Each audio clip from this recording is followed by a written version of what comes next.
Hi guys, we're here at the Ankeny Four Oaks office this morning and we're going to talk about aftercare. You want to introduce yourself? Yeah, my name is Rebecca Breedfeld. I work for YSS at our Des Moines location as a self-sufficiency advocate in the aftercare program. Yeah, awesome.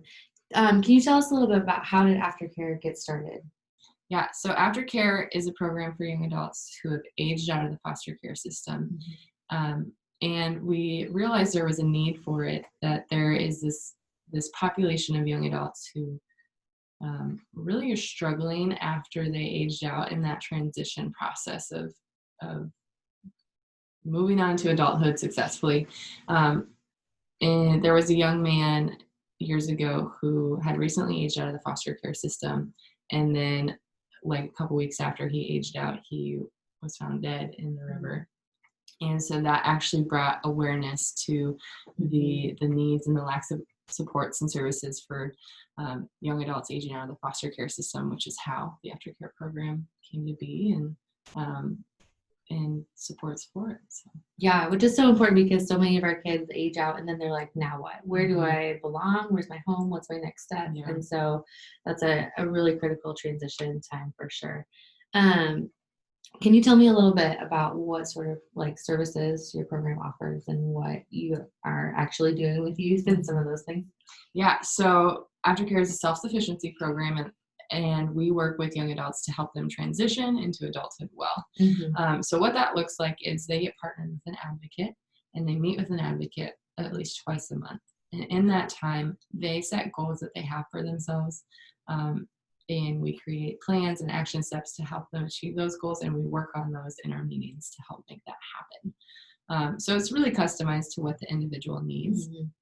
But that can look like we help them find housing, we help them go back to school or go to college and navigate the college process. Or it can look as simple as, or as complicated as, insurance and figuring out what that looks like and that whole process and everything. So we're kind of a catch-all, really, and as an additional support for these young adults as all of these different things of adulthood smack them in the face. And it's a voluntary program. They don't have to participate in it, but I think that is a really big, it's a really good support for them if they do choose to. So if kids do want to participate in this, what's the referral process, and kind of talk about like the transition, what does that sort of in-between step go from foster family to, Yeah, so we can't officially work with them until they have aged out of the foster care system. So traditionally it's 18 to 21 years old that we work with, and then we can work with them till they're 23 if they participated sometime in 18 to 21.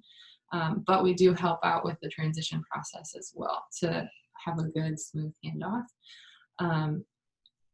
So generally we get referrals from the DHS worker.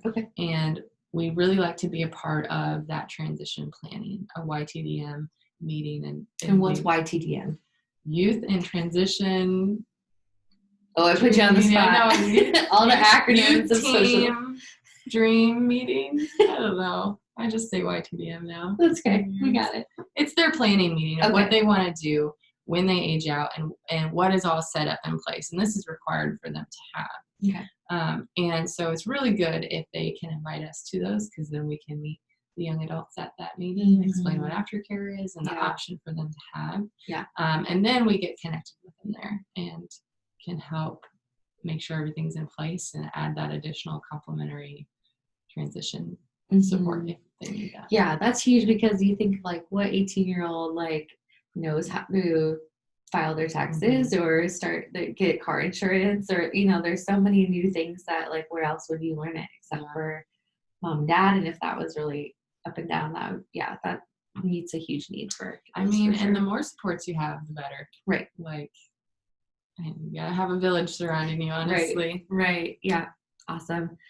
So what kids are eligible? Are all foster kids that age out of the system eligible for your program?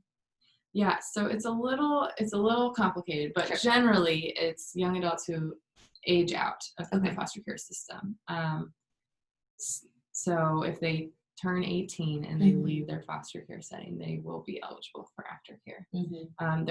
If they leave sometime after 17 and a half and they had spent a significant amount of time in foster care setting, they would also probably eligible for our program as well. Okay. Or if they're adopted after the age of 16, okay, they could be eligible for aftercare as well.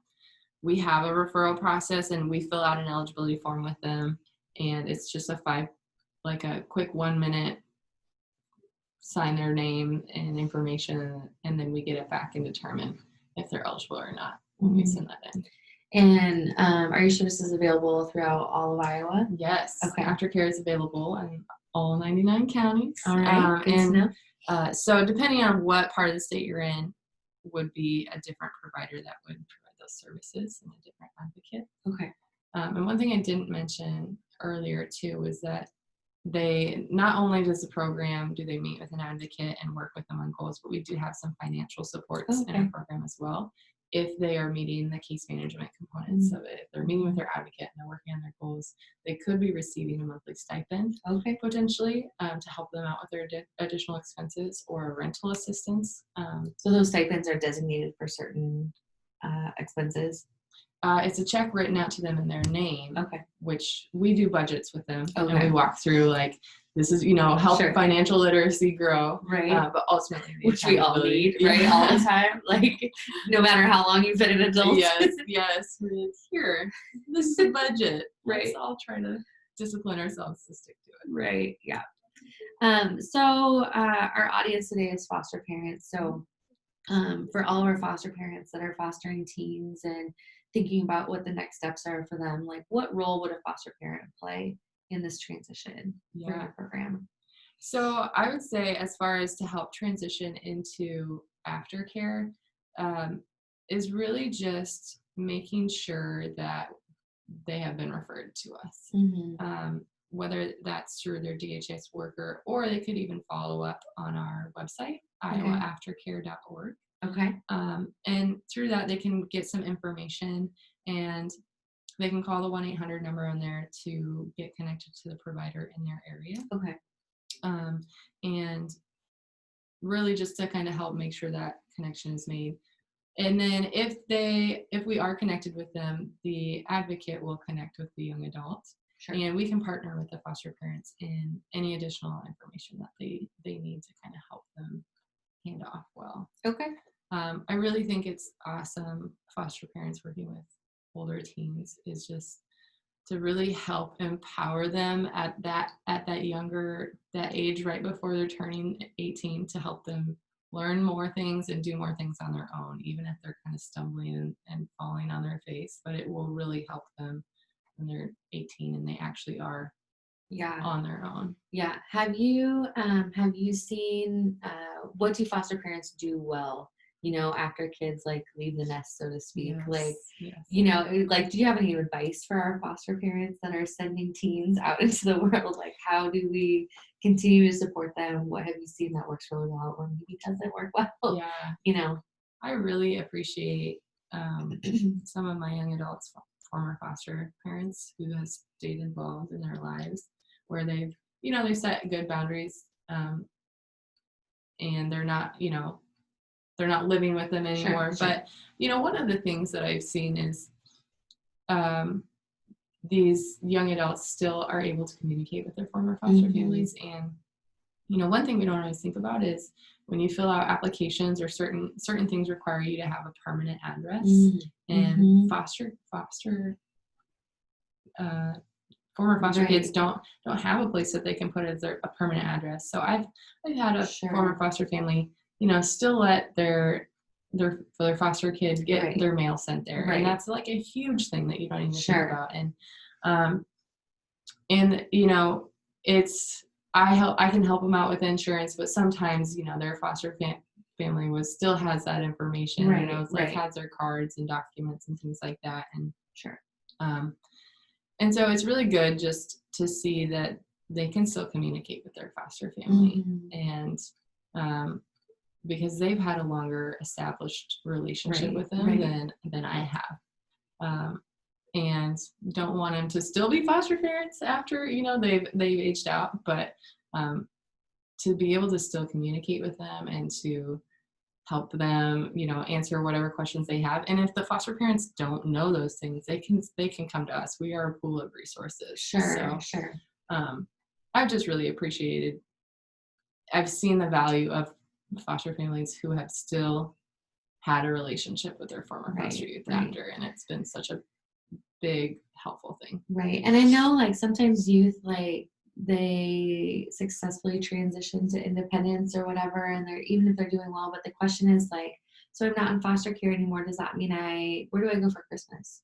Like, are you still my family, or are you not, because we're not like obligated, you know what I mean? Like they have those insecurities about like, where do I belong and stuff like that. So I think you're making such a good point about all the logistics that come along, but also that like, do I still have roots in communicating that with our kids to help like support as they move on to independence? Yeah.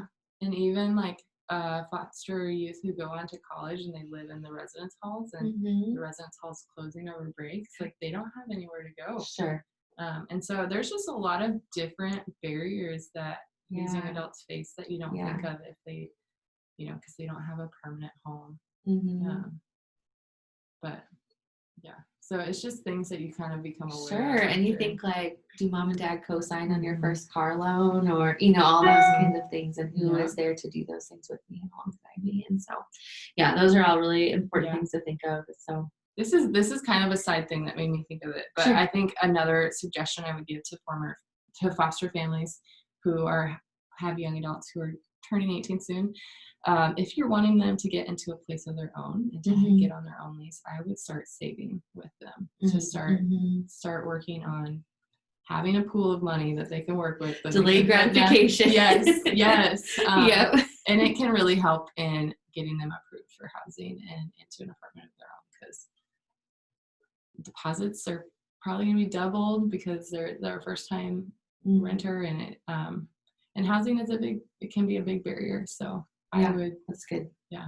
That's a good word of advice. Awesome.